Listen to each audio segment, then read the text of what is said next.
अभी ट्रांसक्रिप्शन देखनी है भाई हमने, किसके अंदर देखनी है बेटा? यूकैरियोट्स के अंदर।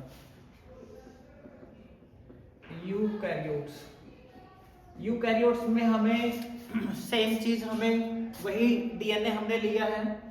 इसमें 3 यूनिट है, प्रोमोटर, स्ट्रक्चरल और टर्मिनेटर यूनिट। क्लियर है? अब हमारे पास अलग से चीजें क्या आएंगी? पहली चीज तो क्या है कि हमने देखा था प्रोकैरियोट्स के अंदर क्या था, साइटोप्लाज्म में चीज हो रही थी। अब कहां हो रही है? न्यूक्लियस में। ये पेपर में आ भी सकता है कि difference between the transcription in prokaryotes and eukaryotes. तो पहली तो साइट की है, यहां न्यूक्लियस में होगा एक चीज। दूसरी चीज क्या है? RNA polymerase 1, RNA polymerase 2, RNA polymerase 3। इसमें 3 एंजाइम का यूज हो रहा है। कितने एंजाइम का यूज हो रहा है? 3 का। पॉलीमरेज 1 क्या करेगा? आरएनए बनाएगा। 2 क्या बनाएगा? 2 बनाएगा आपका SNRNA, और 3 बनाएगा आपका tRNA। समझ आई? यहां 3 एंजाइम की जरूरत पड़ रही है। अब एक और इंपॉर्टेंट पॉइंट क्या है? No need of sigma factor. Sigma factor की कोई जरूरत नहीं है। No need of rho factor. Rho factor की भी यहां पर कोई जरूरत नहीं है। समझ आई बात? तो यहां काम कैसे होगा? यहां पर काम होगा, आरएनए पॉलीमरेज काम करेगा। सबसे पहले आरएनए पॉलीमरेज यहां आया,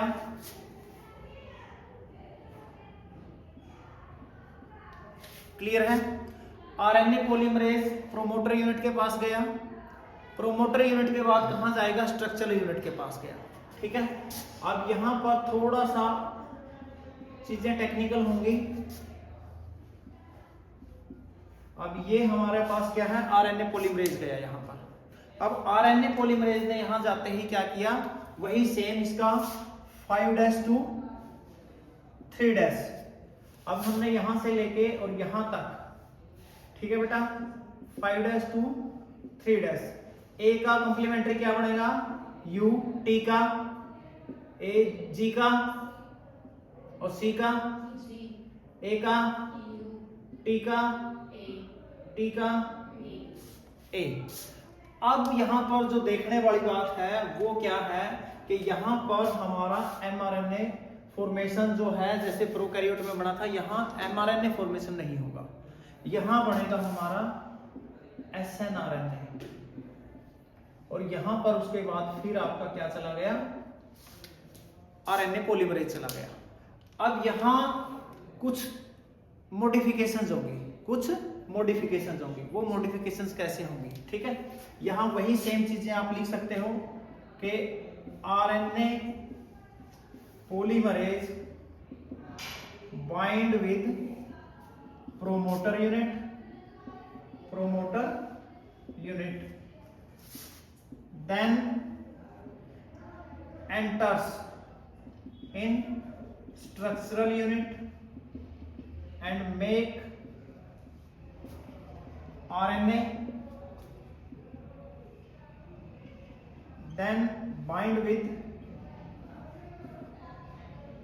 terminator unit। उससे पहले क्या हो रहा है कि जो आपका स्ट्रक्चरल यूनिट है, जो स्ट्रक्चरल यूनिट है वहां से आपका एमआरएनए कहां आता है? साइटोप्लाज्म में आएगा। ठीक है? अब साइटोप्लाज्म में आने के बाद क्या क्या होगी वो प्रोसेस हम देख लेते हैं। ये क्लियर है? ठीक है, ये मिटो दें सारा। ओके, अब हमारे पास क्या है? अब हमारे पास जो एसएनआरएनए है, ठीक है ना, तो RNA transfer in cytoplasm is not mRNA but it is snRNA। Okay, अब जो प्रोसेसेस होंगी वो 3 प्रोसेस होंगी बेटा यहाँ, ठीक है। पहली प्रोसेस होगी कैपिंग, दूसरी प्रोसेस होगी टेलिंग, और तीसरी जो प्रोसेस होगी वो होगी आपकी स्प्लाइसिंग।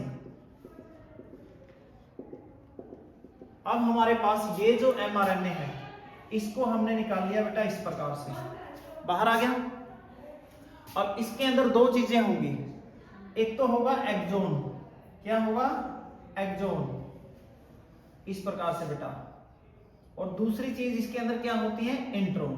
ये जो चीज आपको दिखाई दे रही है ये एक्सोन है, क्या है ये एक्सोन, और ये जो पार्ट है ये क्या है इंट्रोन है। जो एक्सोन पार्ट है only exon is coded for protein, intron is non coding part. यानी कि क्या प्रोटीन बनेगा उसका मैसेज एक्सोन के पास होता है, इंट्रोन के पास नहीं होता। अब हमारे पास 5' to 3' है। पहली स्टेप है कैपिंग। कैपिंग हमेशा कहां होगी 5 प्राइम पर होगी, ठीक है ना। आपको अभी नहीं, हाँ भाई, तो पहली कैपिंग जो होगी वो होती है 5 प्राइम पे, ठीक है। यहां पर क्या आएगा आपका, यहां पर आपका एट 5' प्राइम, और किस चीज की कैपिंग हुई, मिथाइल गुआनोसिन ट्राइफॉस्फेट। तो इस पर ये जो चीज है मिथाइल गुआनोसिन ट्राइफॉस्फेट आके जुड़ेगा, समझ में आई। और जो 3 प्राइम है इस पर क्या हो जाएगी एडिनाइलेशन, क्या हो जाएगी एडिनाइलेशन हो जाएगी, एडिनोसिन आकर के इसके ऊपर जुड़ेगा 3' पर, ठीक है। टेलिंग होगी 3' एंड पर। अब होगी स्प्लाइसियोसोम। स्प्लाइसियोसोम आकर के मान लो कि यहां पर आपका स्प्लाइसियोसोम जुड़ता है, ये आपका क्या है स्प्लाइसियोसोम है, स्प्लाइसियोसोम, क्लियर है। अब ये क्या करेगा, cut and separate all introns from the chain में से जितने भी इंट्रॉन्स हैं उनको बाहर निकाल देगा, and then you get only exons in your mRNA। और इसके बाद हमारे पास क्या बचेगा, इसके बाद हमारे पास सिर्फ एक्सोन्स बचेंगे, सिर्फ क्या बचेंगे एक्सोन्स बचेंगे। और ये हमारा 5' to 3', ये जितने भी हैं ये सारे क्या हैं एक्सोन हैं, ये हमारा mRNA बचेगा। समझ आई बात, फिर से समझो बेटा।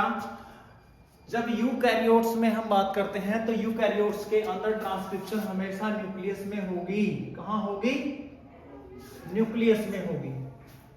और यहां पर हमारे पास जो आरएनए है वो पॉलीमरेज 1, 2 और 3 एंजाइम्स काम करेंगे, कोई सिग्मा फैक्टर नहीं, कोई रो फैक्टर नहीं, कुछ नहीं होगा, ओके।